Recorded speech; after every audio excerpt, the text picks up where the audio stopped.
The CIA announced this week that lab leak is the more likely cause of COVID-19 than the natural origin. The CIA has come out. And before you say this is politically motivated, you need to know the CIA did this investigation under Joe Biden. Joe Biden didn't release the report until Trump comes into office. And now the report has been released by the new CIA director. So this was an analysis conducted under Biden. You cannot claim that it is a politically tainted analysis. And the CIA falls in line with FBI, with Department of Energy, and other groups. I think it's probably correct. I mean, it is probably lab leak as the culprit for where the virus occurred. Sometimes people ask me to respond to a video. Those videos are often virologists talking and arguing why it's natural origin. I have difficulty responding to these videos for a few reasons. One, they're so damn boring. How can you watch a Zoom video with four of the most boring speakers delivering the most monotonous, terrible lecture for 1 hour? I can't do it. I have things to do and I can't be watching this bullshit video. Two, sometimes people speak independently, but they put so many cuts in their videos, and I hate that. It's a marker that they're incapable of speaking at length without pausing and saying and like and stammering over their words, and I don't like that kind of style. I want to hear someone speak uncut, and I would love to see, a single article on this topic. But let me make this point, the point about why I don't trust these virology videos. This is not something that one can deduce solely from science. The CIA has another method. Of course, they can look at the virus, they can look at the furin cleavage site, they can look at the sequence, they can do all that analysis. They can look for the story of where it first emerged, they can look to see if it's in pangolins or bats and other reservoirs in the area. They can do all that kind of scientific analysis. But they can do something that these virologists can't do, and that's called espionage. They can actually go and interview people in private ways. They can actually go and find out things about what actually happened in Wuhan, firsthand stories, what the government may have said in the response. They have access to espionage, which is a much more powerful tool to figure out whatever the hell happened than just looking at the sequence and jerking off all day in your office. It's much more powerful to actually be able to do espionage and to go in that direction. And so I think that I don't trust the virologists. And of course, they're so nakedly partisan in these videos. I mean, I don't know what to think. They're people who are consistently batting for one team. I don't know why the Democrats had to become Team Pangolin, Team Bat. I don't know why they had to become Team Bat. Actually, I do know because they're protecting Fauci. We're going to come to that. But the Republicans, I think, are exercising, a proper bit of scrutiny. There are some Democrats, like I think Jon Stewart, who said very early on, isn't it quite a coincidence that the virus spread from Wuhan right next to the Wuhan Institute of Virology where they are studying coronaviruses, okay? So it's quite a coincidence. But anyway, the CIA has come out in front of it. Now, even if you're someone who's on the fence on this question, surely you will concede that Facebook censoring people's ability to discuss this was a government overreach, an intrusion, and that was representative of the censorious culture we live in, and that's a stain on this government. And on Facebook. Luckily, Mark, I think, is actually turning around. Mark is starting to see the light. If you look at the timeline of events in the last 2 weeks, you're going to have to ask yourself, why has the mainstream media failed so badly? Biden, before he leaves office, pardons Anthony Fauci preemptively. I'm not familiar with preemptive pardons for scientists. And someone said, when your doctor hangs a pardon on the wall, you really start to wonder if you should get a second opinion. I'm not familiar with pardoning scientists, particularly preemptively, because he's not been guilty of any crime. But the pardon goes back to 2014. That's a very weird date. Not 2012, not 2020, not 2019, COVID-19, but not 2020. It goes back to 2014. What happened in 2014? 2014 was the year that Obama put a ban on gain-of-function research. Let me back up.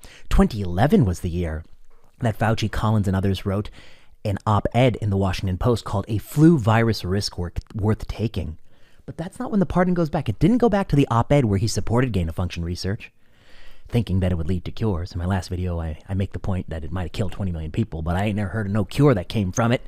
That was 2011. The pardon doesn't go that far back. 2014 is the year in which, after the ban took place, EcoHealth Alliance got their grant to definitely not do gain-of-function research in Wuhan. And it's kind of classic that the money is kind of being laundered through a third-party site to do it because NIAID cannot directly do it.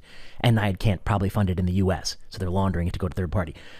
It's quite a coincidence. The pardon goes back to that. And then, of course, the Biden administration suppresses the report from CIA about where the virus came from while pardoning this guy. It's quite remarkable. If you were an honest journalist at the New York Times, you might start to ask the question, hey, is it possible that this career civil servant who is an egomaniac and a narcissist. Some people faulted me for saying, how do you know he's a narcissist? He's held the position as NIAID director for 40 years. I mean, that's a tenure of leadership that only Hosni Mubarak and other dictators get up to. I'm not too familiar with 40-year leadership roles. This is a narcissist feature. Only a narcissist would hold a leadership role for 40 years. End of story. That's true. If you put in the comments, you find me one leader of any organization, a dean, a med school, whatever you want, who held a leadership role for 40 years, who wasn't a narcissist, I will be flabbergasted, because that kind of person believes that they alone can run an organization, even when they overstay their welcome and they have many young successors who they don't promote. That's kind of a bad character trait as a leader, to just stick in the seat. The pardon goes back that far. You would think that the New York Times would do an investigative journalistic piece asking, perhaps this civil servant who is a narcissist was in power for such a long time that he felt like he didn't have to follow the Obama-era prohibition, that he outsourced it to Wuhan, and that it did in fact leak. And then he worked with Christian Anderson and others to cover it up, and there are emails that show he coordinated to help puppet the proximal origin theory paper that appears in Nature Medicine, which is a rag, because I just looked at Nature Medicine. There's another paper by Ralph Barrick's group about coronaviruses and manipulating coronaviruses that has an editor's note saying, absolutely no way, I'm paraphrasing, absolutely no way this could be lab leak. Some people are misconstruing this paper to mean lab leak.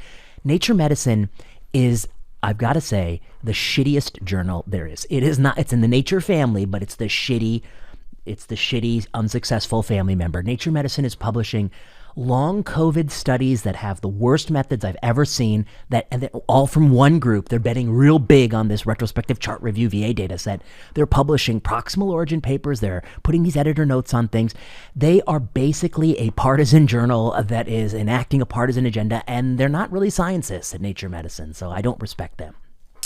They're not doing the right thing. They're not retracting that paper. Anthony Fauci puppeted that paper.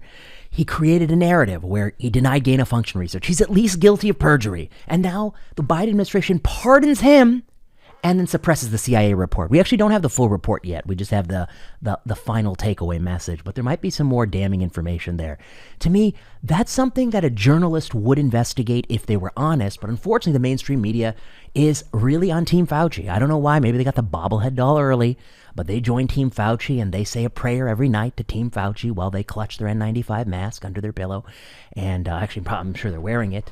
Side note, I saw someone recently in San Francisco, a young person who appeared healthy, in a heated yoga class with 94 degrees wearing an N95.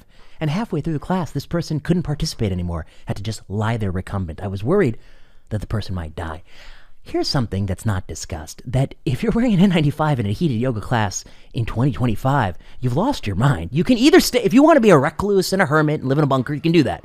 But if you want to go to a shared heated yoga class, you can't be wearing a suffocating mask. Okay, I didn't intend to cover that, but side note. Fauci, of course, all of his pandemic response was misguided, I think, because he felt the stain of guilt. I also think he's not actually, contrary to how he portrays himself, he's not a rigorous scientist. He is somebody who is a skillful politician. In fact, he kind of masterfully protected himself by just continually aligning himself with the Democratic Party, by having the ear and kissing up to every media personality. I've heard anecdotally he spends a lot of time going to these sort of DC soirees. He has cocooned himself from real criticism. I don't think it'll last forever.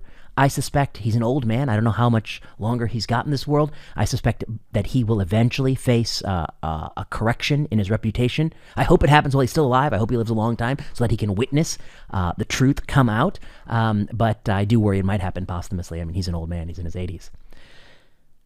And that was not meant to be any comment about his security. Do I think the government should pay for security? No, it costs millions of dollars and he's driving the limousine. And as Trump pointed out, he can afford his own security, and now he's hired his own security. So of course we wish him well. We would hope he lives a long time to face accountability for his terrible actions. That's my position, which is a position I think is being forgotten among all the crazy people out there cheering on Luigi and other for the United Healthcare nut job. All right, RFK Jr.